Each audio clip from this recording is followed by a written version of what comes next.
My name's Adele Onyango and welcome to another episode of Legally Clueless. No, seriously, I have no clue what I'm doing, but I'm pretty sure I'm not the only one. Hey you, welcome to episode 129 of Legally Clueless. Thank you so much for listening to this podcast, for being part of the fam. Remember, if this is your first time listening to the pod, you can join our online space, community, family on Instagram. We're at Legally Clueless Podcast. And if you want to chit chat about the podcast on Twitter, use the hashtag Legally Clueless. It makes it easier for me to stalk you. And we also have an amazing first season of our video series on our YouTube channel. So make sure you check it out. I know I'm biased when I say it's amazing, but honestly, it'll blow you away. Links to all of those platforms are in the show notes. Okay, let's jump into this episode. I'm very excited, first and foremost, for the story that you are going to hear a little later. One, because of how I met this storyteller. Two, it's the first time we've recorded a storyteller from Congo. Three, it's a very powerful and necessary story. Listen to this. And I came from Congo, but now I live in Kenya. In Congo, I was with my parents and 4 siblings. When the war began, the whole family, the whole village, we have to move there. They burned that house. One of the children of my uncle was in that house. I used to ask Mom, what's going on? What's wrong with these people? Why are they burning their house? In 2012, I moved with my uncle on that side. We got place called Goma. So when I reached Goma, the Red Cross came. He took me and left them there. At the camp, they used to tell me that one day I will meet with my parent. I used to talk to my brother. The first time I called through Messenger, I was like, is it you or I'm just dreaming? Yeah, I still haven't connected with my father. That is a story by Amy, and man, I can't wait to tell you the story of how I met her and for you to listen to a story that's coming up on 100 African Stories a little later. However, as per usual, I'm wishing you all the grace in the world. I've realized that it may sound very cliche for me to say that in almost every recent episode, but grace is important.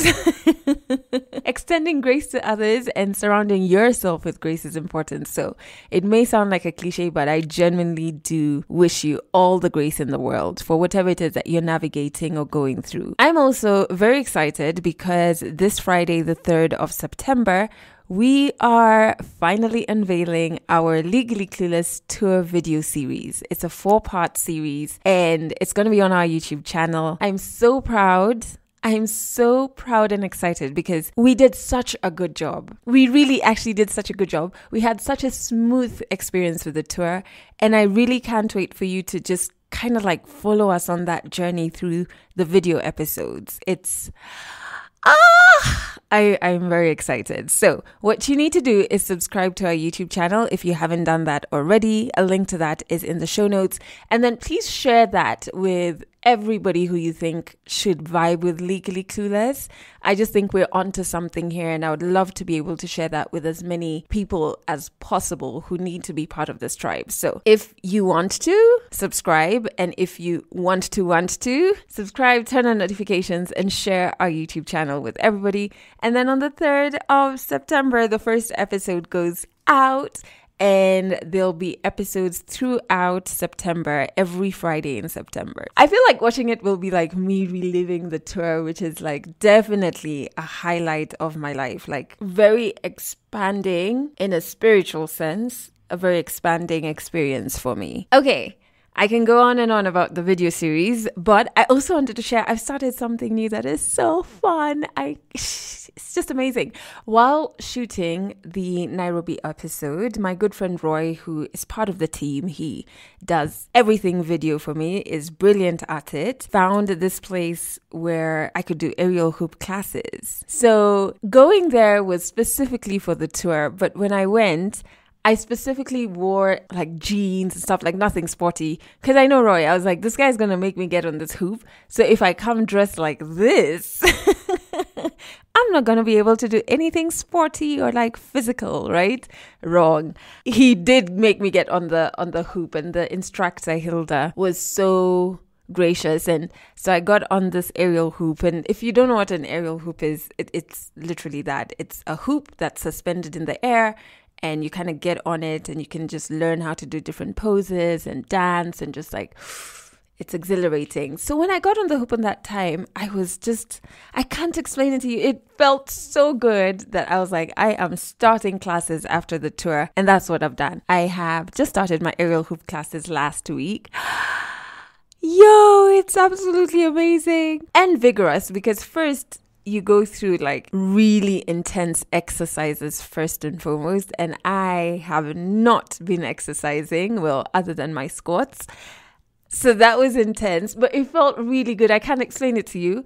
Even like the pain when you're doing an exercise, when you're just like, wow, I'm doing this for my body in your mind, then you feel the pain, yes, but it's not demoralizing. It's kind of like communicating to you like, ooh, something's happening. So it's almost exciting. So you do a vigorous exercise and then you get on the hoop, and it was so fun. I think I really liked it because I'm at a point where I've never loved my body this much. I've never loved my body as much as I do now. Yes, I still do have insecurities for sure, but I'm so loving to my body, and that's okay. Slightly sad that I'm getting to this point at 32 years old. That's a big age like that, but then I'm happy that I've gotten to this point. When I'm on the hoop, I really can't explain it. Like it's so liberating. It's so sensual also a bit. And the space that I do it is like a femme studio. So they're like really pro women, owned by a woman, and it's like a safe space for women.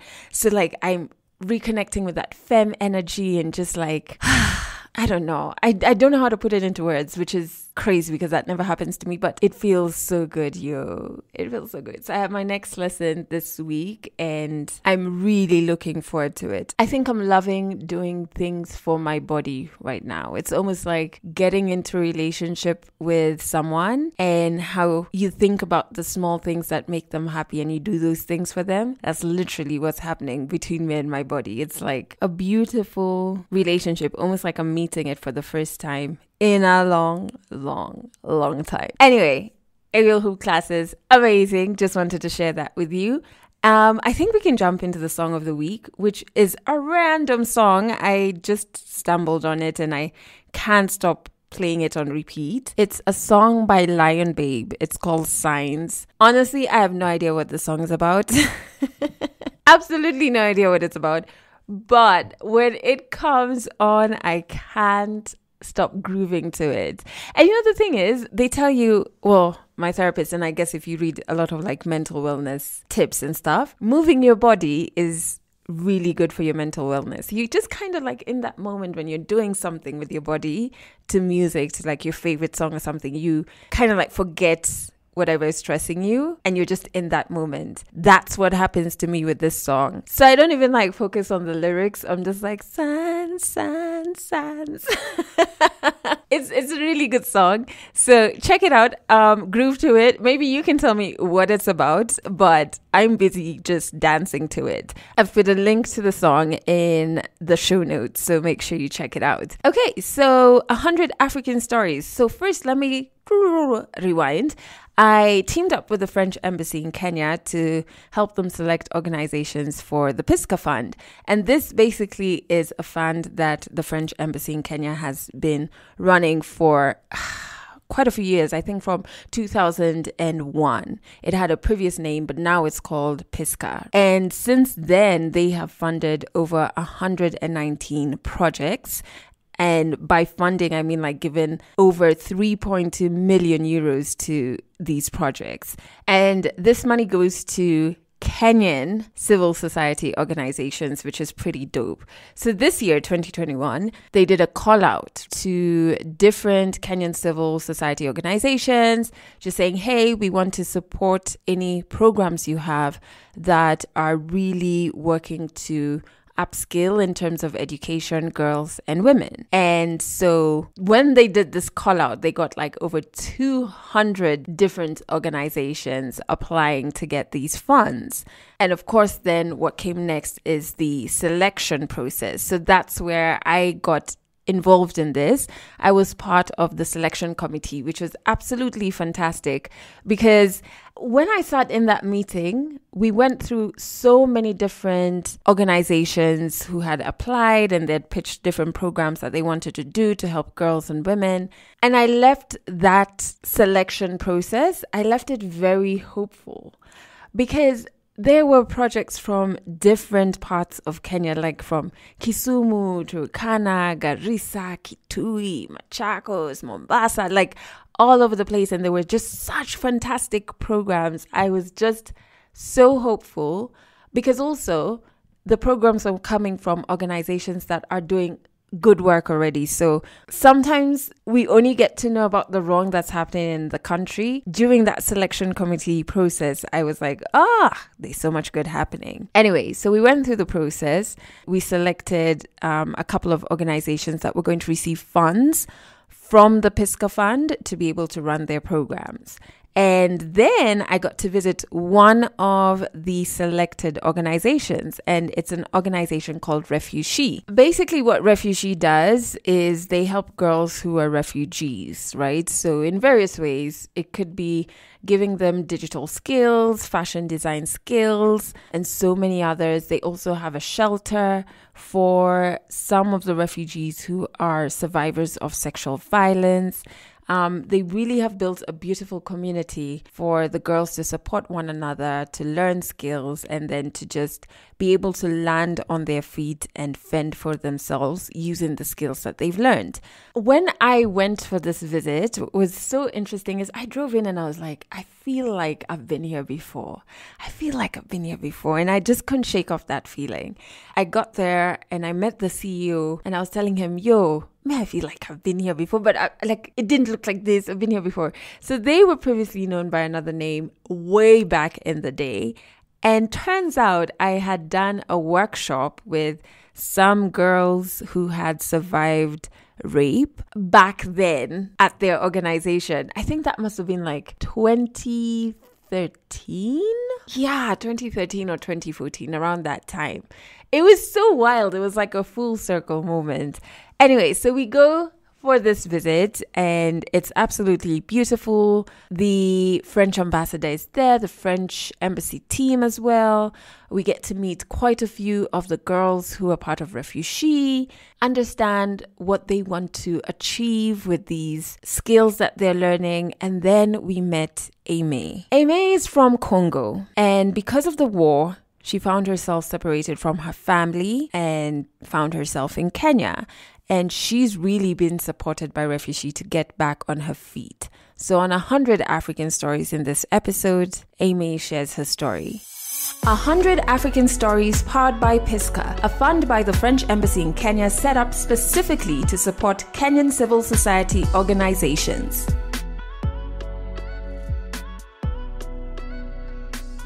My name is Aine Owase and I came from Congo, but now I live in Kenya. I'm a second-born child. In Congo, I was with my parents and 4 siblings, 2 girls and 2 boys. But now I'm alone here in Kenya. I left them in Congo. In Congo, I remember a lot of things, because I've been in Congo like it's 12 years or 13. My childhood was huge good with my siblings and parents, but it ended up not that much good because of the war. The beginning was good. I was born there, raised there. I remember a lot of jokes with my siblings, love from our parents, neighbors, but at the end, things get changed. In Congo, I had a lot of friends. We used to go and fetching water and playing football. I was like a boy. I was like a boy. I used to play with the boys because I'm second born. The firstborn in our family, it's a boy, and the thirdborn, it's a boy. So you see, I was like a boy too. Yeah, we used to play and I don't know how I can call it, tunagombana sana, like, yeah. But it was good. It was good. My brothers, they always told me that, I'm a girl, you go and help mom. We don't want to see you here. Just move. And me, I don't want to go where they want me to go. Just stay by force. You see, in our country, the family lives together. You see, like uncles on side of mom and aunties. We live the whole family in one village. They are my friends, but at the same time, they are my relatives, you see. A normal day, I'll get up, go and fetching water in very early in the morning, go to search for woods, and then we come back, take shower, then go to school till Tasaba, 1, and then we came back home, eat, then go back fetching water, come back, and then you see, in our country, we took shower in the morning, and then the whole day there is no shower again. We just come back and then do some stuff in home, helping our mom, having some jokes, sports, playing football, then come back and sleep. That's our day. But in a weekend, we go to, I don't know how I can call it, cows. We may wake up early in the morning, and when the whole day, we came back like 6. I go with my brothers and cousin brothers, so he's always bigger than me. We stay there, we drink milk there and eat there, and it's far from home. Then we came back. You see, my mom, it's not fine with it, but I have to go. At 5 years, I was young, but in our country, I can't say it's a good country because it's my home country. But when I was 5, we used to move from one place to another. When we reached there, we moved from it to another. Like, we don't have the specific place that we live. When the war began, the whole family, the whole village, we have to move there and go on the other place because that place already burned. I saw it was our neighbor house, but that house lived my uncle on my mom's side. They burned that house, and one of the children of my uncle was in that house. They burned the house, and I was young, but I remember when we moved on that place and the house is burning and child is inside, people are crying. Like, she was there. Why can't you bring out of that house? And like, they don't have the opportunity to remove that child in the house. When we moved from that place, we went back, they were crying, and that wife of my uncle was crying, very, very crying. My child, he say. I remember at 7 years or 8, we moved like in 4 places at the same day. When we reached on the other place, they burned it, we removed. It was 4 times. I remember it. I used to ask mom, always I ask mom, what's going on? What's wrong with these people? Why are they burning their house? Like, I don't understand. My mom told me, I don't even know. As you see, even though you are a child, we didn't do anything. We didn't do anything. But you see, when we reached here, they came. We moved. So I don't know too, but God will help us. I've been in counseling session. I've been seeing therapists. Now I can say it's not like the days, but equal a little bit, equal. In 2012, I moved with my uncle on that side, and we moved in our place. We go to a place called Goma. Goma, it has a border in Congo and Rwanda. We went there. That's how I've been separated with my family. It was 2012. Then the war again. When the war began, that time I was a little bit big girl. On that time, the war began. They told us we have to go. And when we go, we don't have to go the near village. We have to go far. And I went with my cousins and my uncle's sons and daughters. My mom told him that you have to go with her so that she may be safe. I will stay here with her siblings. That's how I came from my country. So when I reached Goma, the Red Cross came. When the Red Cross came, it took me and left them there. There was no big car. Yeah, I came in Kenya across the Red Cross. I was crying. I didn't want to leave them Goma in Congo, but they told me that I have to go because they had hope that also they may come. The Red Cross take us, there are camps in Uganda called Nachival. They took us in Nachival camp. We stayed there like 2 weeks. And then, you see, they already took me like a child and I have to go with Red Cross wherever they are going. I came with Red Cross to Nachival, then Nachival to Kenya. Life at the camp was not that much good, but also good because I was not with my family or my parents. I was alone, but Red Cross tried to help me with basic needs. At the camp, I would wake up and taking some tea, going some counseling session. They used to tell me that one day I will meet with my parents. I was young. I was 14 or 13. When I came to Kenya first, I go to organization called HIAS. It helps children, refugees. I went there at that time. They was trying to help me to go in safe house, but it couldn't be possible because one of the caseworker told them there is a caregiver or a foster parent who lives alone, and she's a grandma. She's like a grandma. She can contact her and then see if it is possible to take me and live with her. That's how they call them. They call that grandma Shosh. I used to call him Shosh, her Shosh. Then came to HIAS, that organization, negotiate, and then they told her that they will be helping her so that she may help me too. On that day, they called that grandma and took me to their home. That life was amazing. That church was none, none. In the church? Yeah.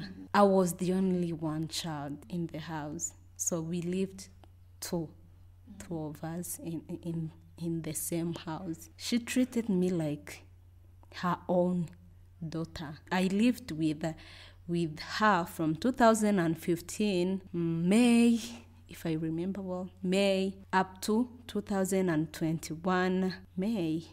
2021, last month. Oh, last month. Yeah, last month she went in US. She traveled. She been resettled in the United States. But I'm a grown up now. I'm not a minor. I'm just a grown up girl. I have a work to do. I have a salary. I have artisan collective, friends, family. Yeah. Okay. But I stayed alone in the house. In 2015 as well, when I came in Kenya, you see, I have told you HIAS, but HIAS took my case to refugee. At that time, I was minor, and that time, refugee has been helping minors. And then I came from HIAS to refugee. At that time, refugee called Heshima Kenya.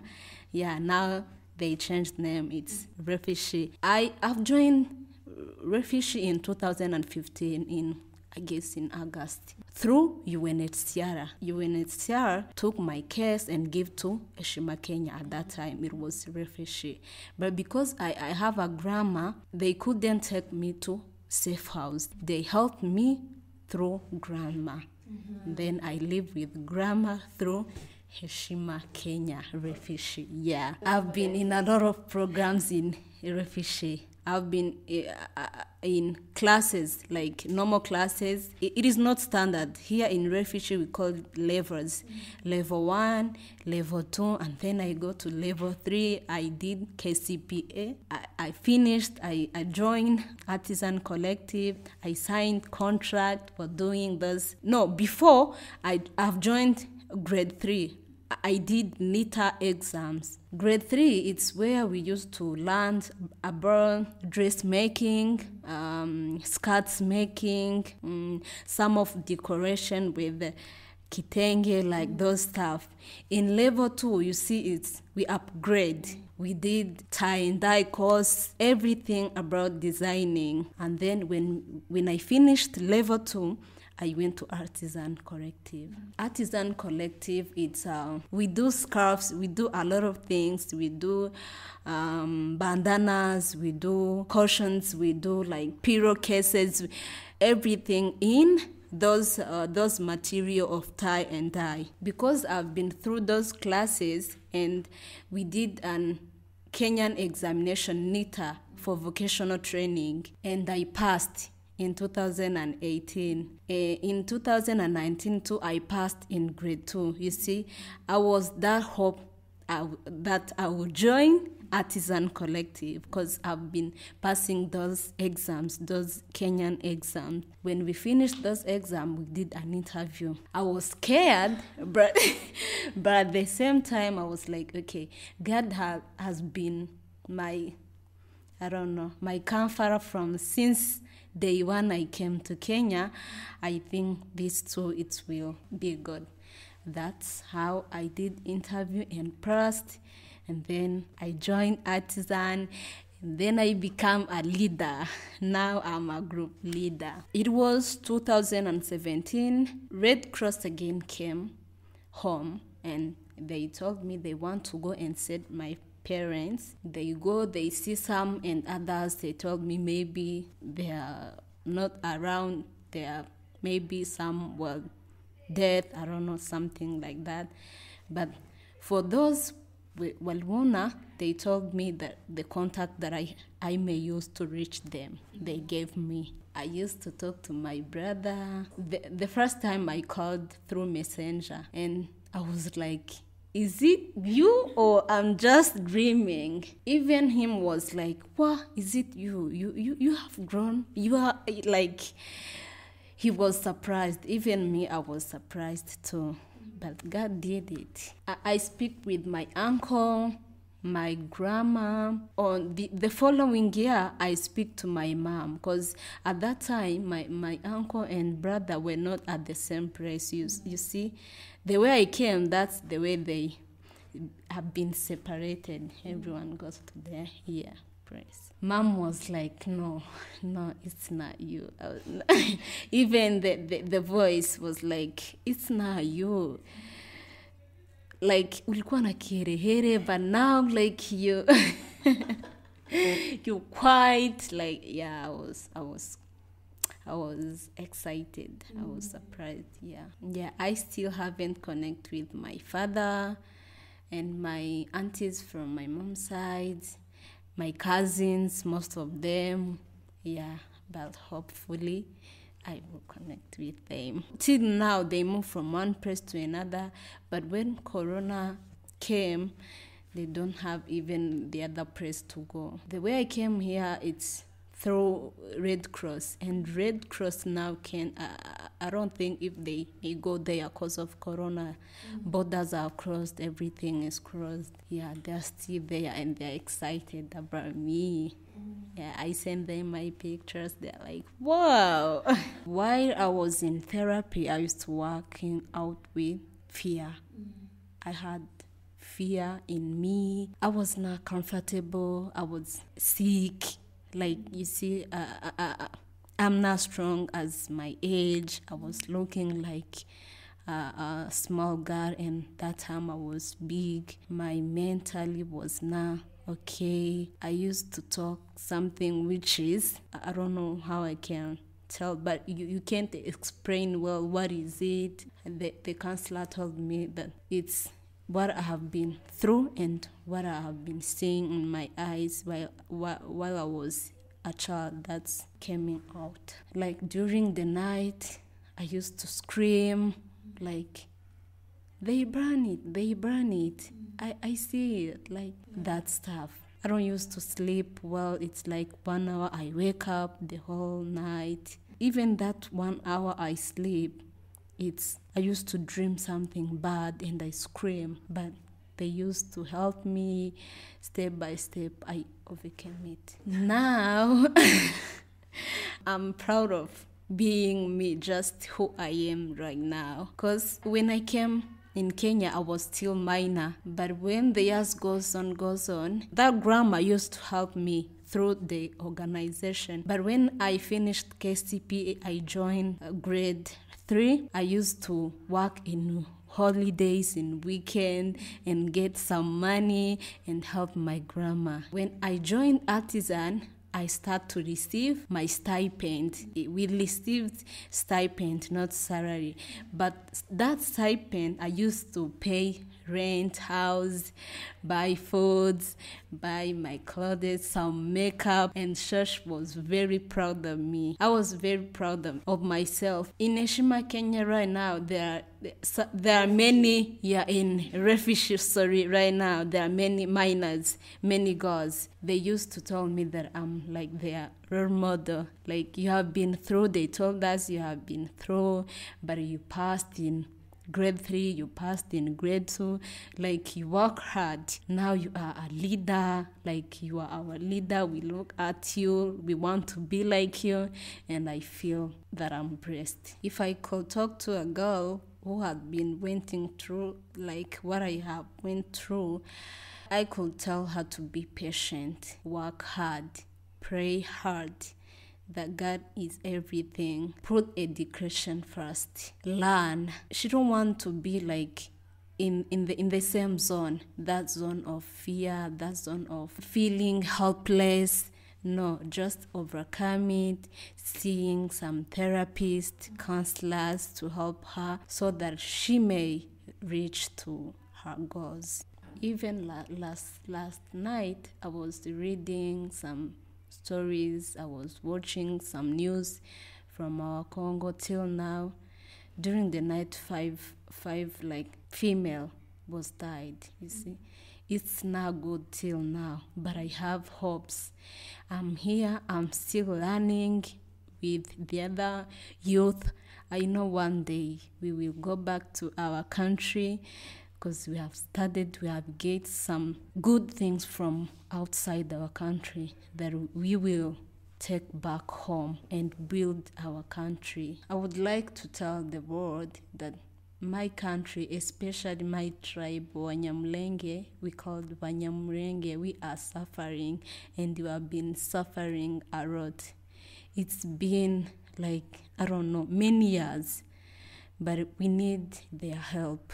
We need the world to see what our country is going through. Congo, Congo, most people are here, but most of them are Wanyamulenge. We have been struggling since we were kids up to now. Nothing changed. I would like to tell the world that if there is something they can help us, they may come to our country and help us so that we may go back to build our country.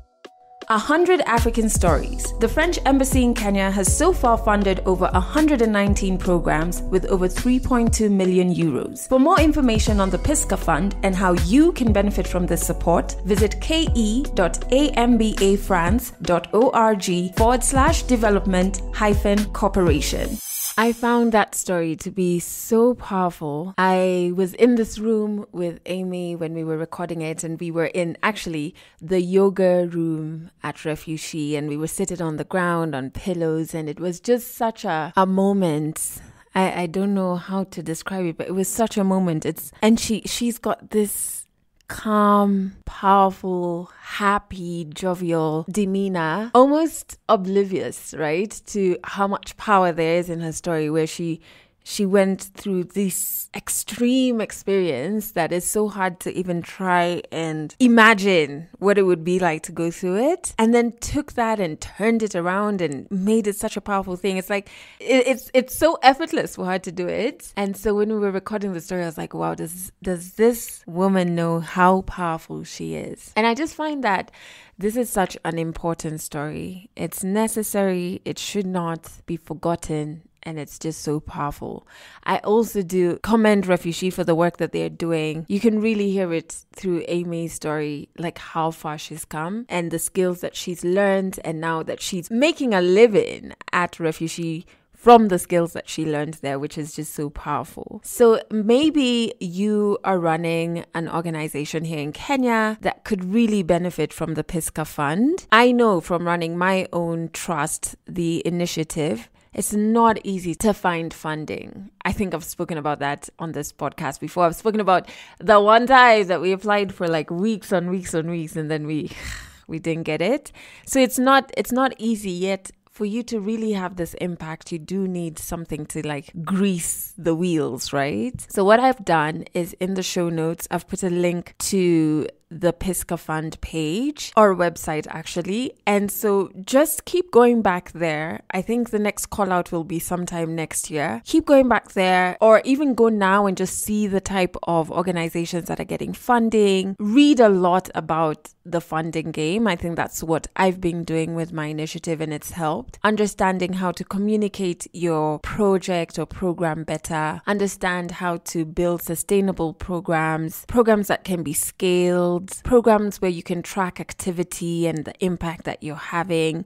I think it's really important to just go to that Pisca Fund website page and understand more about what that kind of looks like. And then so when the next call out is done, your organization and the programs that you want to do could actually be the next ones that I'm visiting. I'd really love that. And if you know somebody, maybe you don't have an organization, but you know somebody who is running their own organization or is trying to impact their community in one way or another and could benefit from the Pisca Fund, send that link to them. I think it's important to just share this information across the board. The link is in the show notes. Make sure you check it out. All right. I have to report myself. I've not been, I don't know why the have came out like that. So dramatic. Gosh, Adele. I have not been checking the hotline because of the tour and everything that's been going on, but now I'm like settling down, and I came across the sweetest message. Listen to this. Hello Adele, I just want to say thank you for sharing the stories in the Legally Clueless. I really love the stories. I really love the kind of convos that you have before the storyteller, and you being real and sharing about your emotions. I feel like they've really, really, really helped me, and even to understand some of these emotions, because I've been always be the person who suppresses everything and just going through the moment without even thinking them through. And sometimes I feel like I've just compiled them that, since I started listening to Legally Clueless, I have started to confront them. I'm just like, okay, who are you? What's your name? I'm trying to solve out my issues. So thank you very much. Continue doing what you're doing. And I hope one day I'll be able to even share story in your platform. Thank you. That is such a sweet message for two reasons. One, I think sometimes in the episodes, my bits where I talk, the reason why I'm super open in those moments is because I feel like nobody listens to them.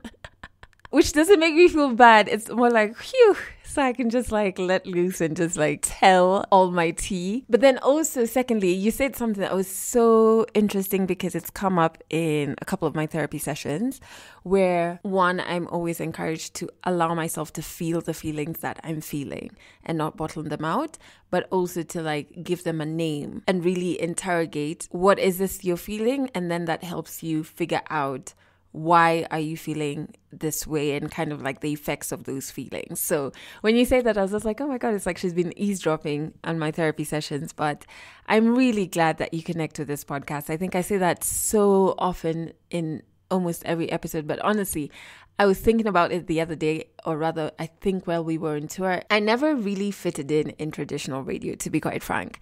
I sometimes wonder if any bit of that experience was real, especially towards the end. I know when I started my radio career, it was like I was 100% enjoying the experience because myself and the co-host I had at the time, we were kind of like, I don't want to say misfits, but like just people who clearly we like stood out like a sore thumb in the industry, and we were okay with that because we were just being ourselves. And then the more I got into it and then moved to Kiss and stuff, the more that began to change, and I just felt like I didn't belong. And I just thought I was not enough of what people wanted to see or to hear. And I didn't know how to be what seemed to be selling more. In a media house, you keep getting bombarded with, oh, you need to be more of this and more of that. And it's just like, I'm okay how I am.